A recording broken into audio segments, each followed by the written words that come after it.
Hola, ¿cómo están? Bienvenidos a una edición especial de Escena del Crimen en esta quinta temporada para recorrer en la historia criminal de nuestro país. Estamos en el emblemático Parque Carlos Antonio López sobre la avenida Carlos Antonio López en el barrio Sajonia de Asunción.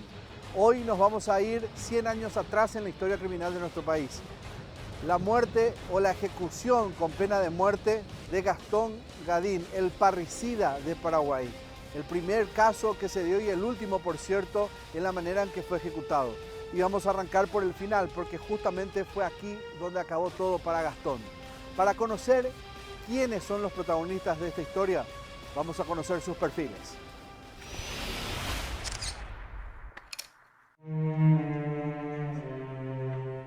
Víctimas. Nombre: Emma Lacourt de Gadín. Edad: 59 años. Nacionalidad: francesa. Profesión: ama de casa. Domicilio: Villamorra, Asunción. Fue asesinada a hachazos por un hombre contratado por su propio hijo. Nombre: Lorenzo Gadín. Edad: 59 años. Nacionalidad: francesa. Profesión: empresario. Domicilio: Villamorra, Asunción. El francés mantenía diferencias muy fuertes con su hijo, quien lo mandó matar. Victimarios. Edmundo Nicolás Gadín Lacourt era el nombre verdadero del parricida de Villamorra, pero era más conocido como Gastón. Edad: 15 años. Nacionalidad: francesa. Profesión: menor de edad. Domicilio: Villamorra, Asunción. El joven contrató a un ex empleado de su padre para matar a su progenitor. Nombre: Cipriano León. Edad: 24 años. Nacionalidad: paraguaya. Profesión: carnicero. Domicilio: Buyapeí, Paraguarí. Meses después de alejarse de la hacienda Gadín, fue contratado para matar por el hijo del dueño.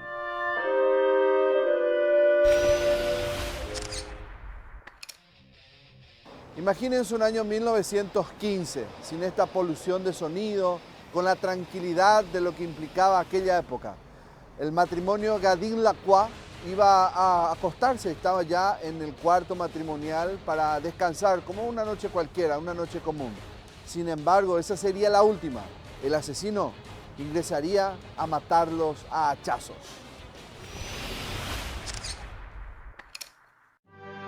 ¿Qué pasó? Corría el mes de julio de 1915. El frío apuró a Emma Lacourt a arroparse en la cama. Eran alrededor de las 21:30 horas del día 27 de aquel mes y los pasos de su verdugo se confundieron con el sonido de la fauna de la extensa quinta en Villamorra. El hombre se escabulló a través del tupido patio hacia la puerta de atrás. Nadie lo había visto.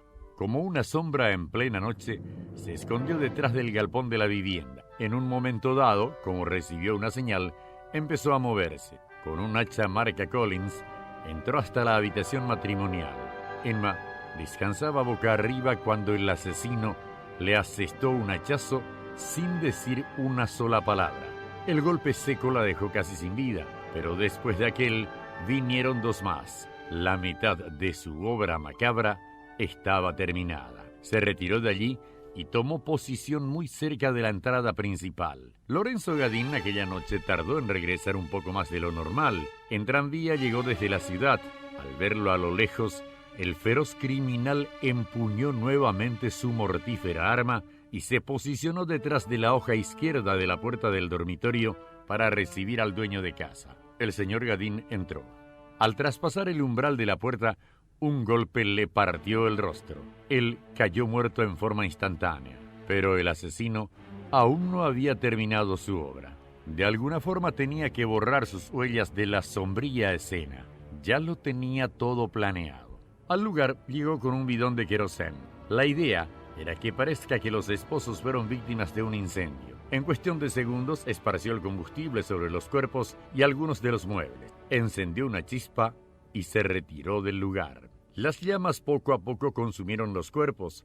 Algunos muebles de la habitación también fueron consumidos. Mientras el humo se expandía por toda la casa, el insoportable aroma llegó hasta la pieza del hijo, Gastón Gadín. Entre sueños, aquel olor ya no le permitió respirar y se levantó para ver qué pasaba. Le siguió el rastro al fuego, tomó una fuente para sacar agua y luchó contra aquellas flamas. Los vecinos, aunque se encontraban a largas distancias de la fértil tierra de aquellos campos de Villamorra, llegaron rápidamente. Les siguió a ellos la policía. Más de media hora tardaron todos en apagar el fuego. Lorenzo y Emma estaban muertos. El único sobreviviente de aquella tragedia fue Gastón Gadín.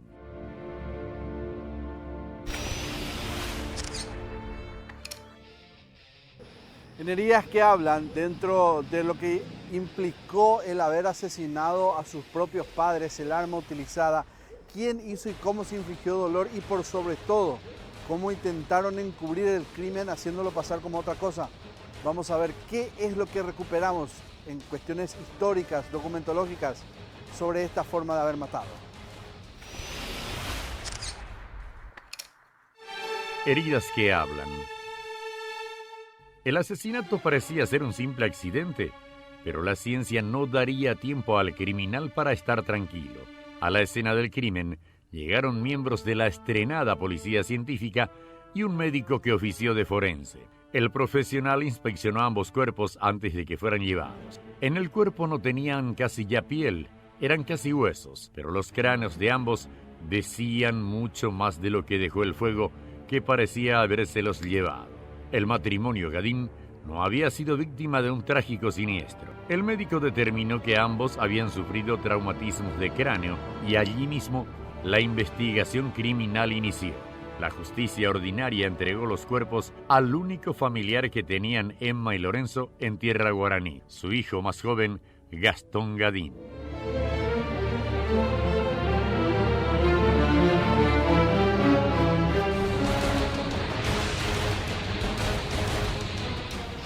De la vasta extensión de la casa quinta de la familia Gadín Lacroix, donde se producía verduras, frutas y se exportaba de acuerdo a los contactos de Lorenzo en Europa, eso dejaba una muy buena cantidad de dinero.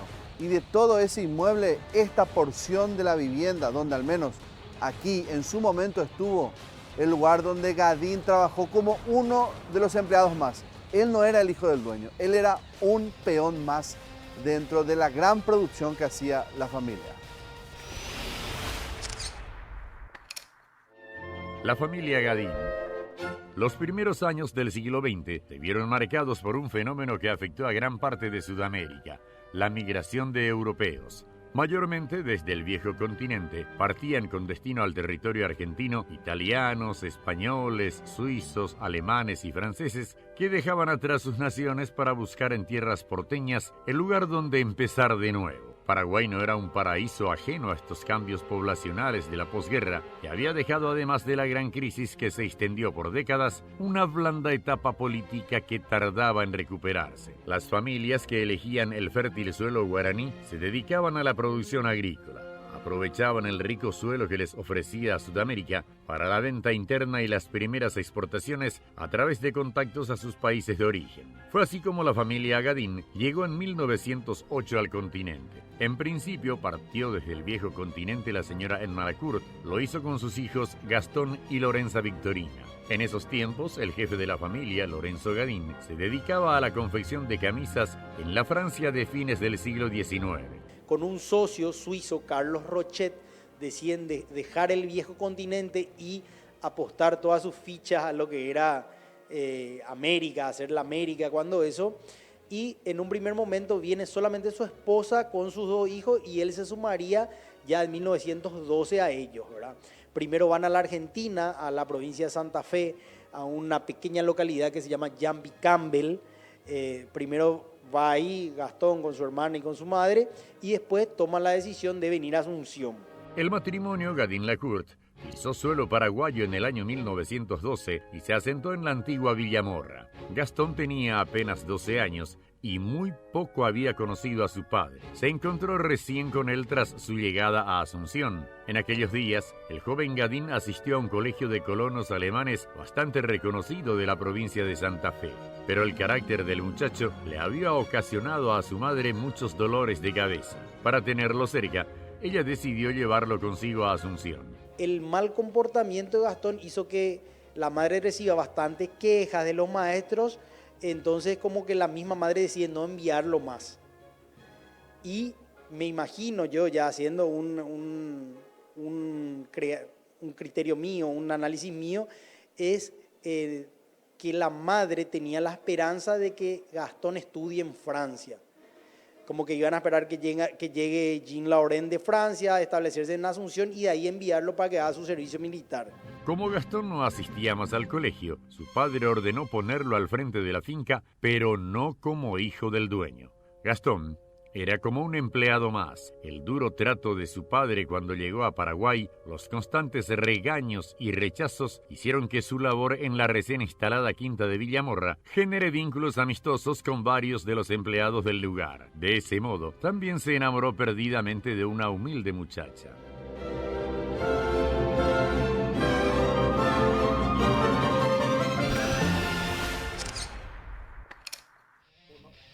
Estamos en el cementerio de la Recoleta en Asunción. Y aquí, hace más de 100 años atrás, se vivía uno de los sepelios quizás más mediáticos de la época. El entierro del matrimonio Gadin-Lacroix. Aquí reposa Laurent Gadin y Emma Gadin-Lacroix. El 27 de julio de 1915. Toda una muchedumbre, curiosos y los familiares, muy pocos por cierto, porque no había demasiada conexión con otros más que el propio Gastón Gadin, estaban aquí. Porque días después, el parricida de Paraguay iba a ser detenido. La Recoleta.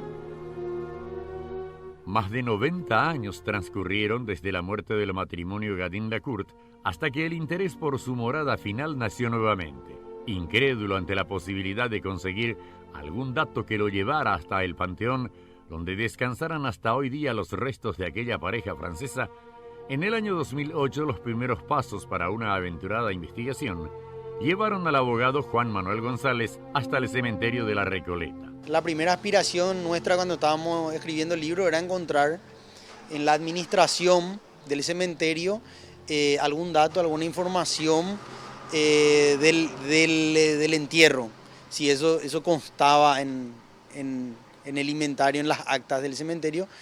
Y efectivamente había un libro histórico de los entierros de principios del siglo XX, y ahí encontramos el nombre de Lorenzo Gadin, la fecha. La idea era con esa información tratar de ubicar la plaqueta o el lugar exacto donde fueron enterrados.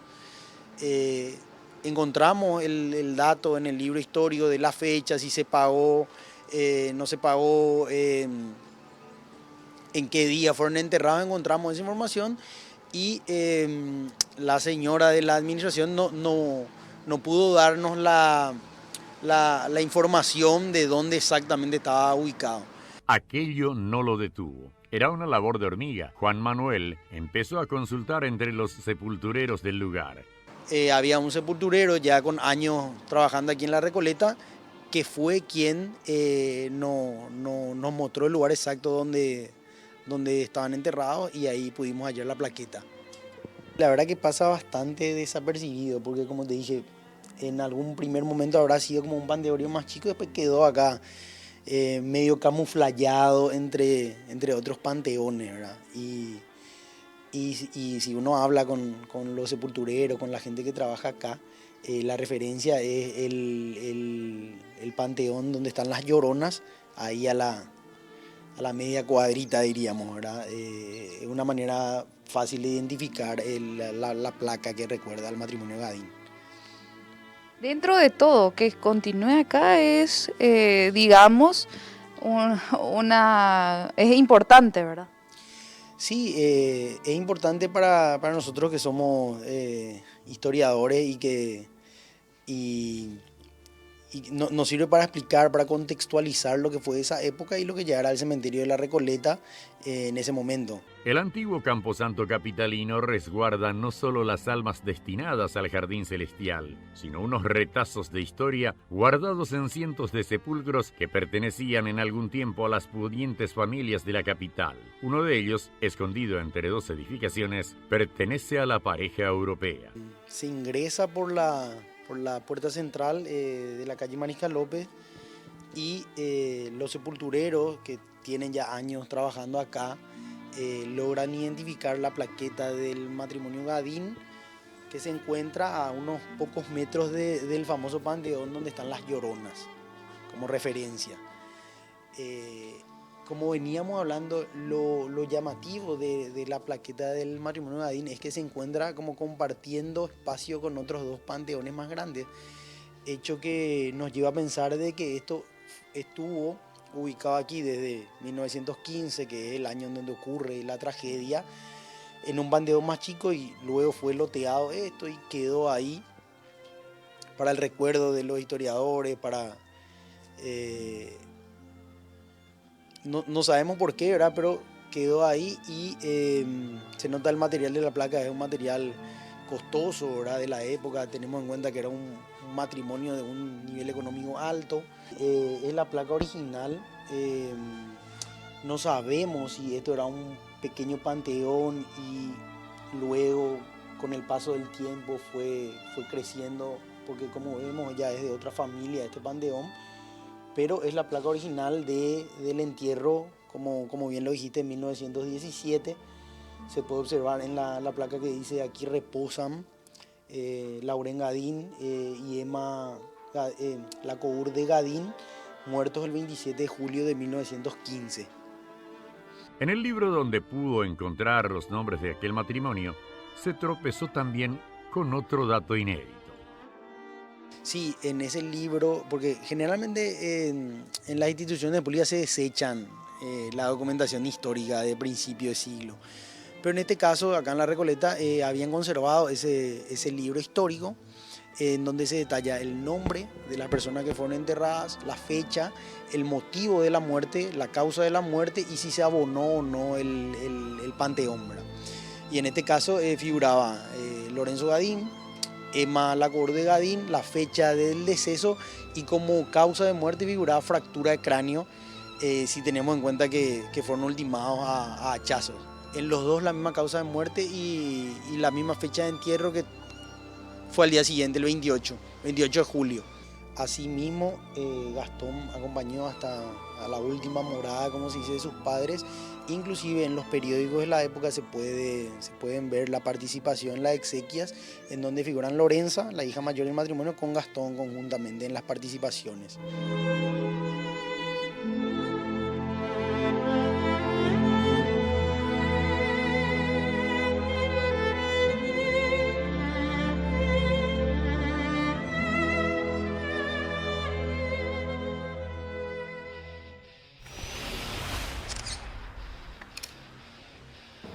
Avenida Mariscal López y Doctor Morra, año 2022, pleno corazón del barrio Villamorra.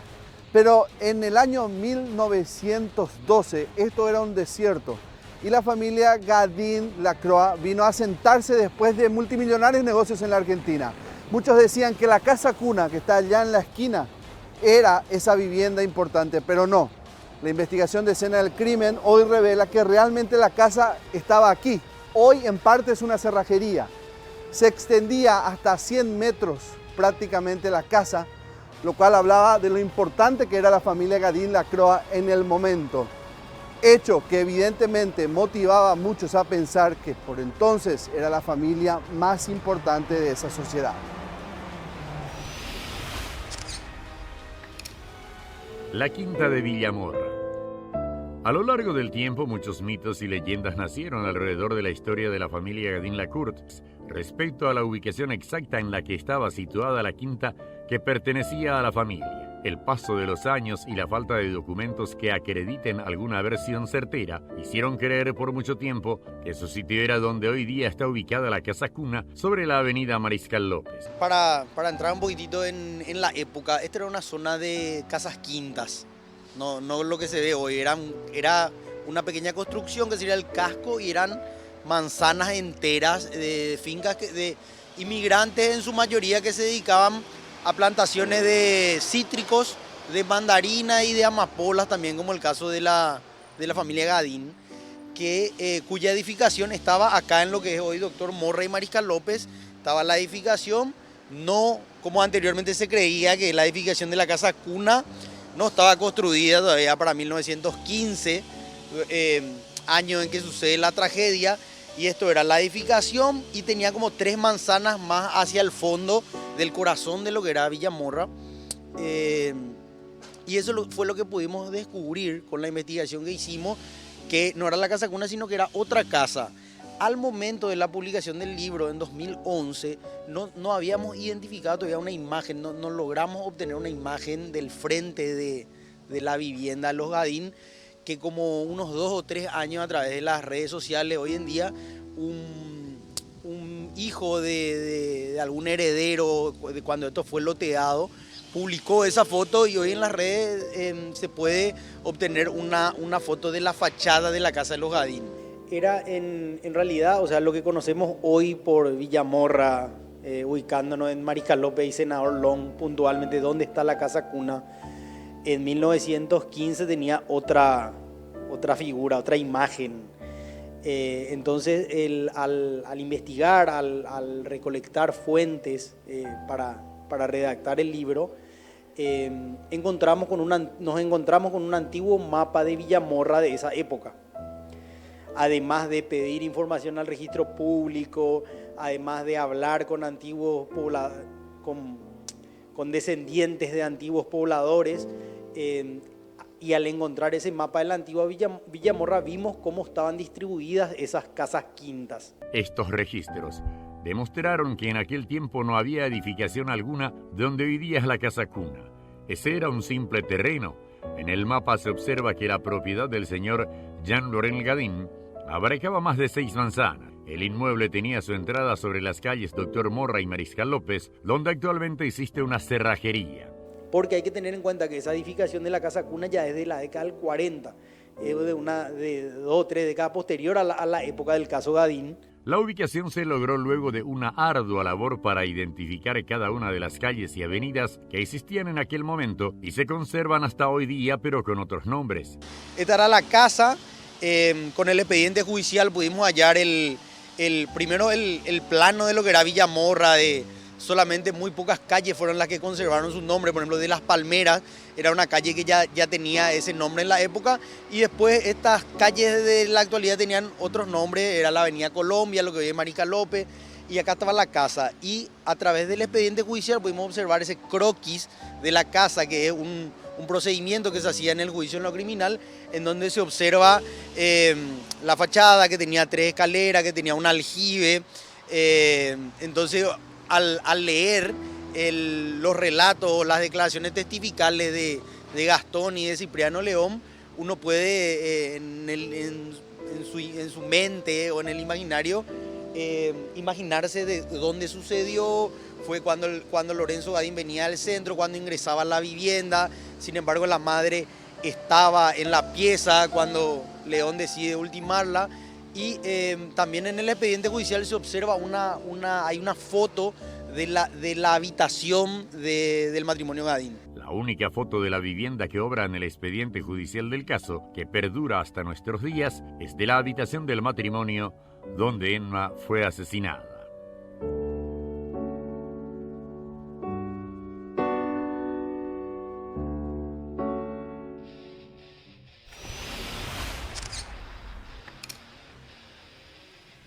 Claro que todo crimen para el plan o lo que uno imagina pudiera parecer un plan perfecto, pero hay algo que ellos no calcularon, como ya sabían ustedes.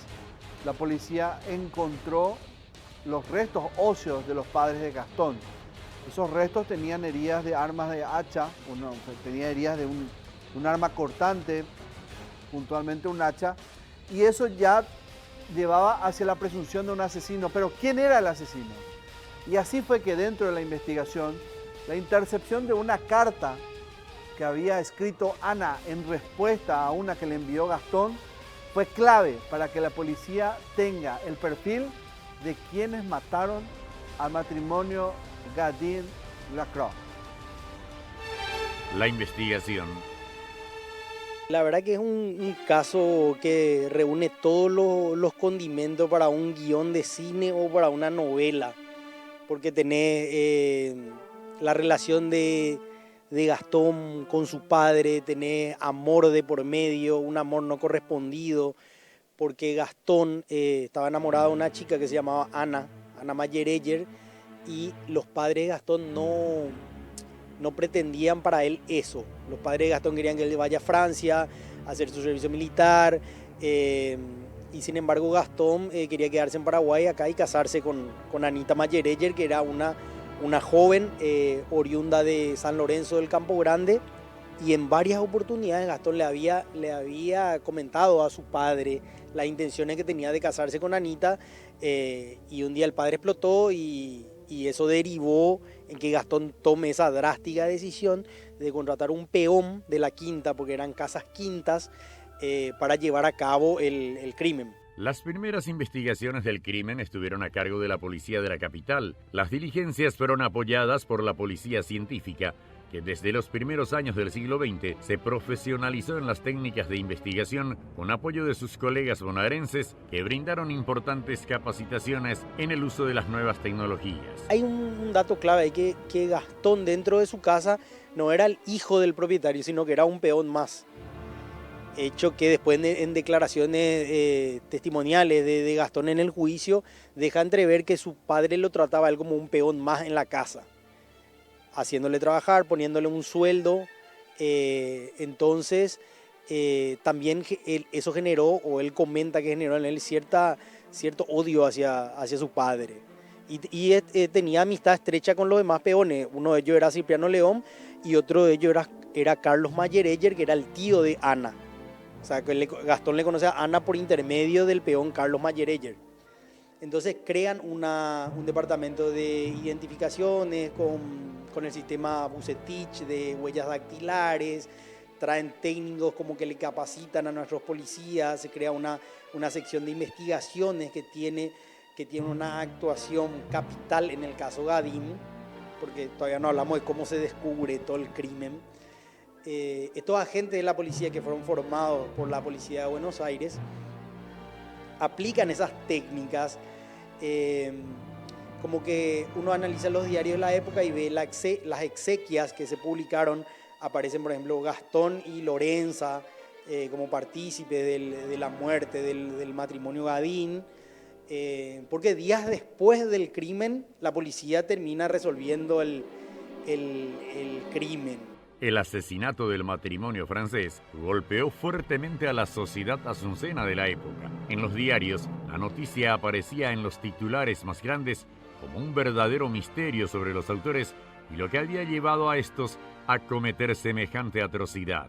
Gracias a ello, el doble crimen de Villamorra fue aclarado en menos tiempo de lo que se esperaba. La clave del misterio que rodeaba los primeros momentos del cruel asesinato fue una carta. Las pesquisas policiales en torno al sanguinario crimen se centraron en las personas más cercanas a la familia. En medio del ajetreado movimiento de la policía en el extenso inmueble de la Quinta, los policías se tropezaron con Carlos Mayereyer. Llega a la Casa Quinta, estando la policía investigando todos los pormenores del suceso, y encuentran que él venía de San Lorenzo con una carta en el bolso. Entonces, dentro de esa carta había un mensaje de Ana para Gastón, alertándole, diciéndole, animándole a que no cometa lo que él había comentado en una carta anterior, o lo que él le había dicho, que estaba decidido a terminar con la vida de sus padres. Entonces, en la réplica, en la carta que viene de San Lorenzo, que trae Carlos para Gastón, encuentra la policía que Ana le dice: no cometas lo que me comentaste que ibas a hacer. Ana Basilia Mayereyer tenía 21 años cuando conoció a Gastón. Luego del asesinato fue detenida, pero posteriormente liberada al no encontrarse pruebas de que estuviera involucrada en el crimen. La verdad que se sabe poco de Ana. Se conoce a través de este peón Carlos, que era su tío. Inclusive después de toda la tragedia, Ana va a vivir a la Argentina, pero de ahí ya no se sabe no se sabe mucho de qué pasó de ella. Con la carta de Ana en sus manos y una hipótesis armada acerca del asesinato, la policía de la capital acudió al velorio del matrimonio para conversar con el hijo. Alrededor de las 17 horas del día siguiente, el señor Francisco Monzón, jefe del Departamento de Investigaciones, trajo la carta desde la ciudad hasta Villamorra a fin de retener a Gastón. Desconociendo la presencia o la participación de Cipriano León en el crimen, la policía desconociendo ese hecho, le dicen a Gastón, ya le encontramos a tu cómplice, nos dijo todo. Entonces Gastón les responde, lo que diga Cipriano León es mentira. Gastón no llevaba una vida que denotara la del hijo de un acaudalado europeo de la época. El reproche de su padre y los malos tratos sembraron un creciente rencor hacia Lorenzo, que se alimentó con la aguda oposición de su padre a la relación que pretendía con Anita.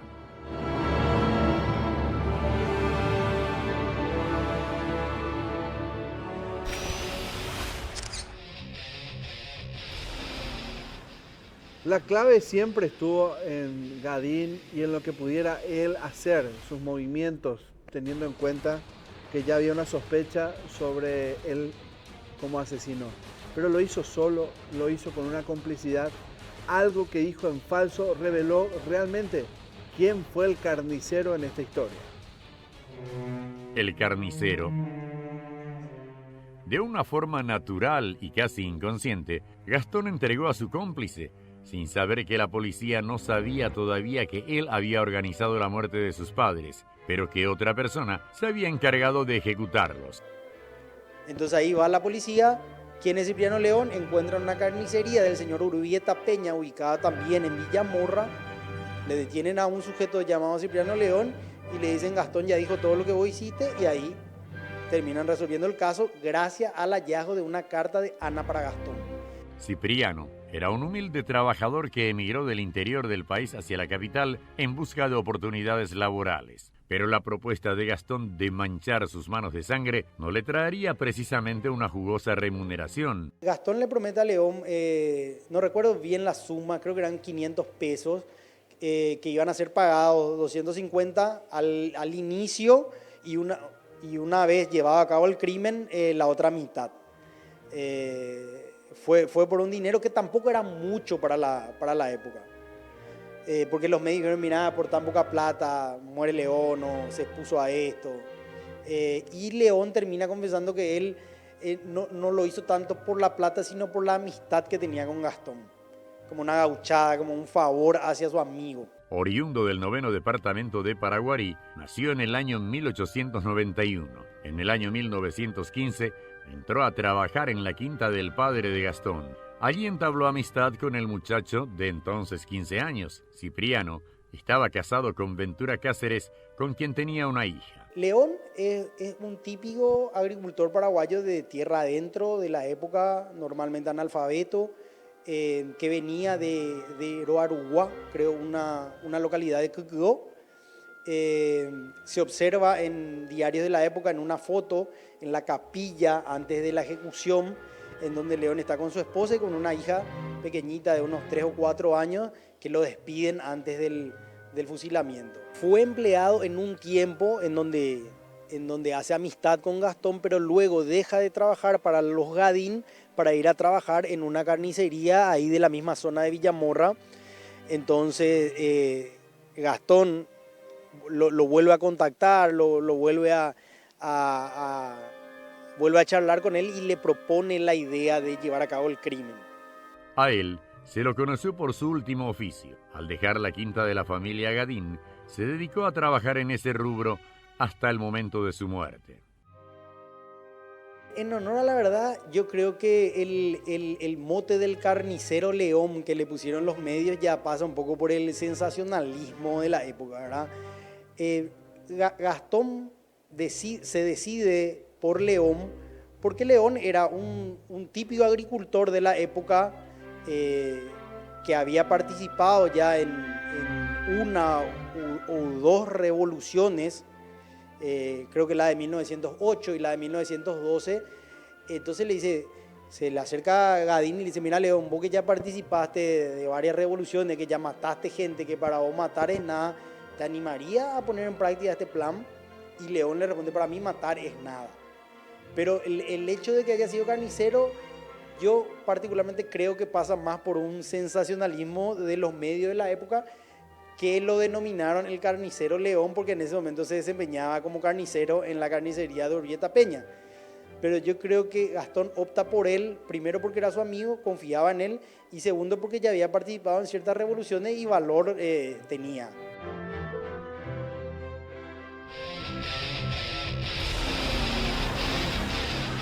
Y aquí llegamos al final de la primera parte del caso histórico de Gastón Gadín, el último caso de fusilamiento de pena de muerte en nuestro país.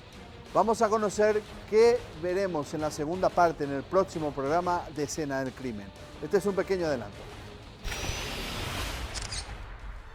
La situación entre Gastón y su padre se tornó insostenible y empujó al joven a concebir la idea siniestra de eliminarlo.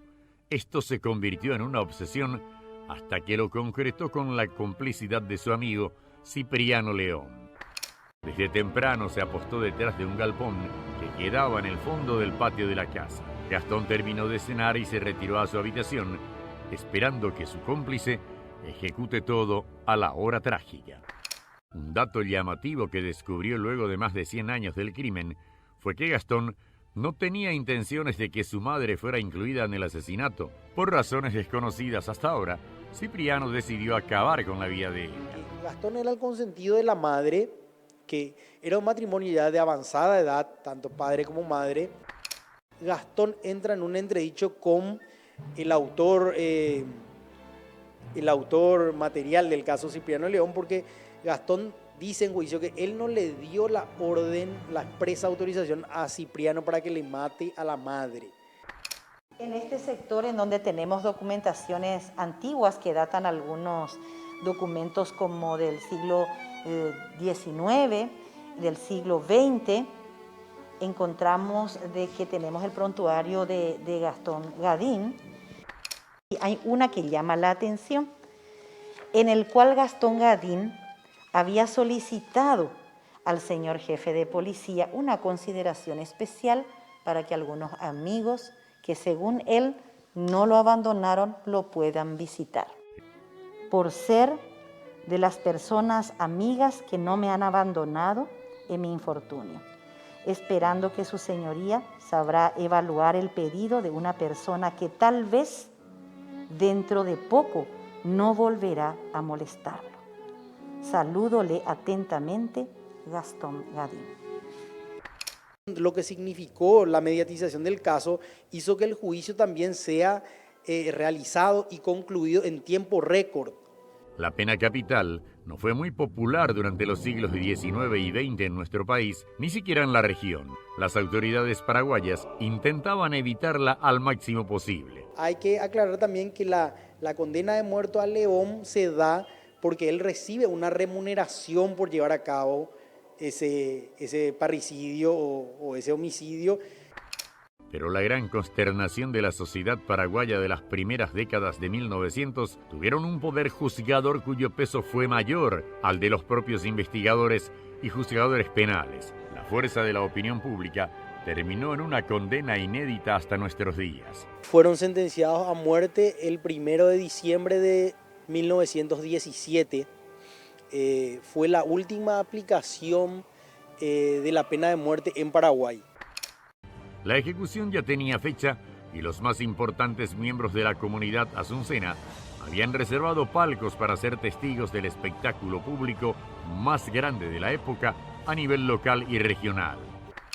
No solamente los presos presenciaron el fusilamiento, sino también magistrados, senadores, diputados, ministros del Ejecutivo, gente muy, muy importante de la época. Se hizo de pase exclusivo para presenciar la ejecución, y esta misma ejecución fue cubierta por todos los medios de prensa de la época. Ante los ojos de un barulliento público, 7 fusileros por cada condenado fueron encargados de darle fin a la entramada historia de amor y odio el sábado 1 de diciembre del año 1917. El reloj marcaba puntualmente las 5:13 de aquella tarde cuando los artífices de la cruel matanza de Villamorra escribieron con su sangre la última página de esa historia.